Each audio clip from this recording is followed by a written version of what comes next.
L'élection n'a pas encore eu lieu, mais le pays n'en doute pas. Voici le prochain locataire du Kremlin. Un lieu que Vladimir Poutine connaît bien pour avoir déjà occupé la fonction de président de 2000 à 2008, deux mandats à l'issue desquels il a cédé la place à Dmitri Medvedev pour devenir Premier ministre et reprendre son fauteuil de président en 2012.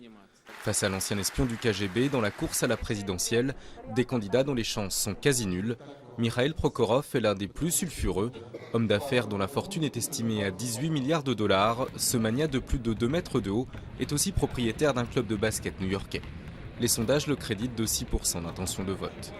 Gennady Zyuganov, lui, obtiendrait 15% des suffrages.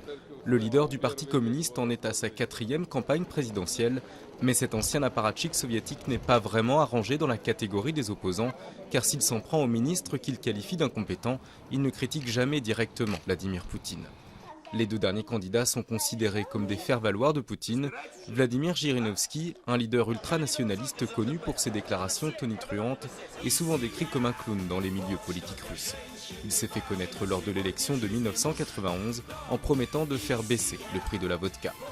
Sergueï Mironov, lui, est un centriste effacé. Président du Conseil de la Fédération, l'équivalent du Sénat russe pendant 10 ans, il se garde de toute critique à l'encontre du pouvoir. Le scrutin apparaît donc plié d'avance. Poutine devrait être réélu au premier tour avec plus de 50% des voix selon plusieurs instituts de sondage. Un scénario qui a exacerbé la colère d'une opposition disparate après les législatives de décembre dernier. Un scrutin entaché de fraude qui a donné la victoire au parti au pouvoir. Depuis, pro et anti-Poutine alternent les manifestations dans tout le pays. Des manifestations qui devraient se poursuivre à l'issue d'une élection présidentielle déjà écrite.